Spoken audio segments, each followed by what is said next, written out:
Hi everyone, welcome back to my channel. आप सभी का मेरे चैनल पे बहुत बहुत स्वागत है, वंदन है, अभिनंदन है।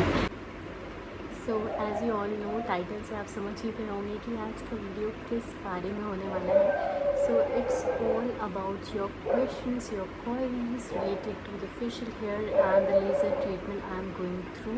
तो अभी मैंने कुछ मंथ पहले, आई थिंक एक महीने पहले वीडियो पोस्ट किया था। मैं काफ़ी पैनिक कर रही थी पोस्ट करने से पहले, but I got a great response. और पहला वीडियो जिसे इतने व्यूज़ मिले हैं, so I am really happy, thank you so much. और यस, तो मैंने सोचा कि ठीक है, आपकी सारी क्वेरीज़ को आज मैं सॉल्व कर दूँगी। तो जितने भी क्वेश्चंस यहाँ पे हैं, मेनली जो क्वेश्चन ज़्यादा पूछे गए हैं, क्योंकि बहुत सारे क्वेश्चंस हैं, ऑलमोस्ट 100 प्लस कमेंट्स थे, क्वेश्चंस थे, तो वो मेरे लिए पॉसिबल नहीं था कि मैं एक वीडियो में वो सारे क्वेश्चंस आपके मैं सॉल्व कर पाऊँ। तो अभी जो मेन क्वेश्चन जो ज़्यादातर रेकरिंग पूछे गए हैं, वो मैंने नोटेड डाउन किए हैं और उनका आज मैं आप सभी को जवाब देने वाली हूँ। सो चलिए, without wasting any further do, let's get started. लेकिन उससे पहले मेरे चैनल को सब्सक्राइब करना ना भूलिएगा, और अगर ये वीडियो आपको हेल्पफुल लगे तो लाइक करना ना भूलिएगा। Let's get started.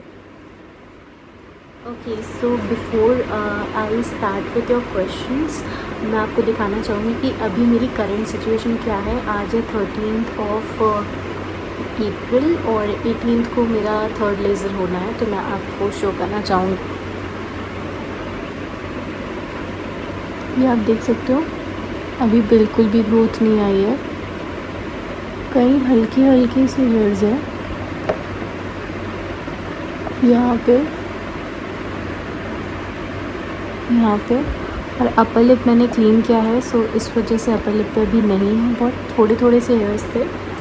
सो आप देख सकते हो, अभी ये मेरी करंट सिचुएशन है। मैंने एक बार क्लीन किया था, तो आपने ये भी पूछा है कि मैंने क्लीन कैसे करती हूँ मैं लेज़र के बाद, तो उसका भी आंसर इस वीडियो में है, तो प्लीज़ बने रहिए इस वीडियो में। ओके, सो सबसे पहला क्वेश्चन हम चलते हैं, जो पूछा है सतनाम वाई गुरु ने, इज़ लेज़र ट्रीटमेंट परमानेंट। तो आप सभी का ये बहुत क्वेश्चन आ रहा था कि क्या लेज़र से परमानेंट आपके हेयर्स जो हैं वो रिमूव हो जाएंगे, फिर आएंगे नहीं। तो ऐसा कुछ भी नहीं है।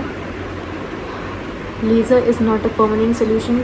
आप ऐसा नहीं कि आप लेज़र करा लोगे फिर आपके बाल ही नहीं आएंगे। लेज़र एक ऐसी चीज़ है जिससे जो आपके हेयर फॉलिकल्स होते हैं वो वीक हो जाते हैं, और आपकी जो ग्रोथ होती है, जो ग्रोथ का टाइम पीरियड होता है, वो काफ़ी स्लो हो जाता है। जैसे कि आप जब अपने लेग्स पे रेज़र करते हो, शेव करते हो, तो आपके जो हेयर हैं वो जल्दी ग्रो करते हैं 3-4 दिन बाद, और अगर आप वैक्स करते हो तो ऑलमोस्ट 10 दिन बाद।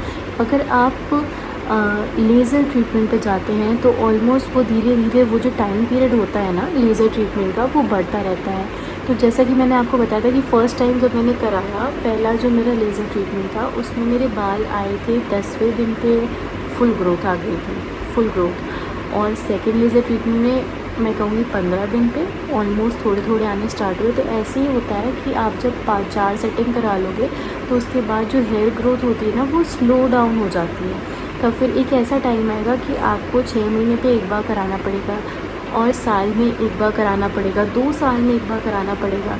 फिर बहुत ही लाइट हेयर हो जाएंगे, आपकी जो थिकनेस है आपकी हेयर्स की वो लाइट हो जाएगी, बहुत ही थिन हेयर्स हो जाएंगे। और फिर आपको ऐसा भी हो सकता है कई सारी एरियाज़ पे कि ना भी आए, पर ये डिपेंड करता है पर्सन टू पर्सन।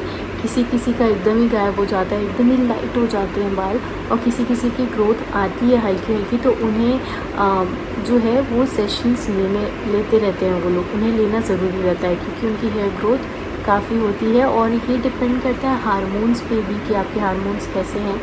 सो काफ़ी लोग कंफ्यूज हो रहे थे कि मुझे PCOD है, तो मैंने फर्स्ट वीडियो में बताया था कि मैं PCOD के चेकअप के लिए जा रही हूँ, और सेकंड वीडियो में मैंने क्लियर किया था कि मुझे PCOD नहीं है और आई एम टोटली फाइन। और डॉक्टर ने मुझे बताया कि ये जो मेरे साथ हो रहा है वो मेरी जो हेयर फॉलिकल्स हैं वो मेरे हार्मोन को लेके नेगेटिव हैं, something like that.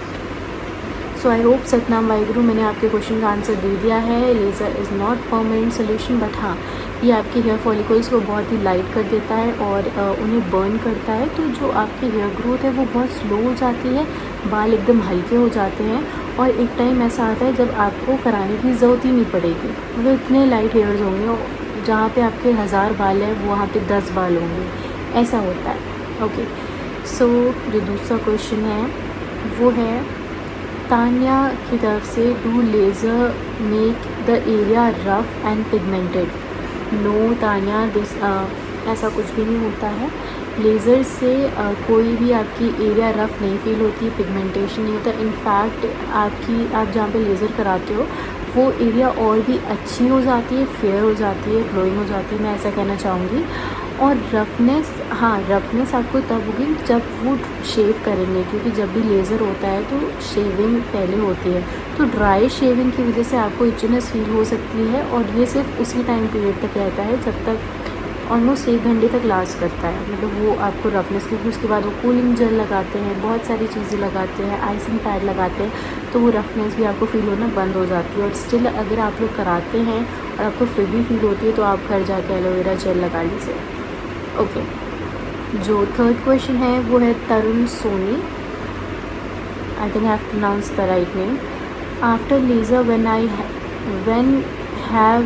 when you have hair growth, how you clean it? Okay, तो जैसे मैंने बताया कि 10 दिन बाद ऑलमोस्ट हेयर ग्रोथ आना स्टार्ट हो जाती है, और मेरा काम ही ऐसा है इवेंट्स का, तो मैं वो हेयर ग्रोथ लेके तो नहीं रह सकती, तो मुझे क्लीन करना ही पड़ता है। मैं 2 बार तो कर ही लेती हूँ, ऑलमोस्ट एमरजेंसी पड़ती है तो 3 बार भी मैं कर लेती हूँ। मैं नहीं वेट कर सकती कि मैं कब लेज़र पे जाऊँगी तब करूँगी, उससे फ़र्क भी नहीं पड़ता है। आपकी जब ग्रोथ आए आप उसे क्लीन कर सकते हो, लेकिन क्लीन सिर्फ और सिर्फ आप रेज़र से कर सकते हो। ब्लेड, रेज़र जो है कोई भी रेज़र हो चलेगा, आपको बस रेज़र से क्लीन करना है। मैं क्या यूज़ करती हूँ, मैं टिंकल रेज़र यूज़ करती हूँ, और अगर आपको उसका लिंक चाहिए तो मैं डिस्क्रिप्शन में डाल दूँगी, प्लीज़ आप कमेंट कर दीजिएगा। तो मैं टिंकल रेज़र यूज़ करती हूँ नॉर्मली। जो अभी मेरे अपर लिप पे आई थी ग्रोथ, तो मैंने टिंकल रेज़र से ही शेव कर ली। बस आपको शेविंग करना है। मैं इससे अपनी स्किन का केयर करती हूँ। आफ्टर लेज़र जब भी मेरे बाल आते हैं तो मैं वैक्स नहीं कर सकती, मैं थ्रेड नहीं कर सकती, मैं प्लक नहीं कर सकती, एपिलेट नहीं कर सकती, सिर्फ़ और सिर्फ रेज़र यूज़ करना है। जो भी लोग लेज़र ट्रीटमेंट करा रहे हैं उन्हें सिर्फ रेज़र यूज़ करना ही अलाउड है। ओके, सो बहुत लोगों ने पूछा है कि टोटल एक्सपेंसेस क्या है, तो मैंने अप्रॉक्स सेकंड वीडियो में बताया था, बट मैं बिल्कुल भी आपसे कुछ हाइड नहीं करना चाह रहा। मैं आपको सब कुछ सच बताऊँ तो मुझे कोई इशू नहीं है। You guys are my family. वे 4000 रुपीज़ मुझसे चार्ज करते हैं वो लोग लेज़र का। जो एरिया होती है वो है ये मेरे साइड लॉक्स, यहाँ से ये साइड लॉक्स होते हैं। यहाँ पे मेरे हेयर्स नहीं है, बट स्टिल इन्होंने फुल फेस का कहा, तो मैं फुल फेस नहीं कराती, क्योंकि जहाँ बाल नहीं है वहाँ क्या पता और ग्रोथ हो जाए, तो दैट इज़ द इशू। तो ये साइड लॉक्स मेरे होते हैं, ये अपर लिप, लोअर लिप, ये पूरा चिन एरिया मेरा होता है। It cost me 4000 rupees. All I hope आपको मेरा ये वीडियो हेल्पफुल लगा हो, और अगर लगा हो तो प्लीज़ लाइक, शेयर और सब्सक्राइब करना मत भूलिएगा। और जो भी और आपके क्वेश्चंस हैं उस पर मैं एक इन डेप्थ वीडियो बनाऊंगी। और हाँ, मैं एक, अगर आप चाहते हो कि मैं प्रॉपर फेस शेविंग का वीडियो बनाऊँ कि कैसे मैं अपने फेस को क्लीन करती हूँ, शेव करती हूँ, तो वो भी आप कमेंट करिएगा, वो वीडियो भी मैं जल्द बनाऊँगी आपके लिए। So thank you so much for watching, love you all, bye bye.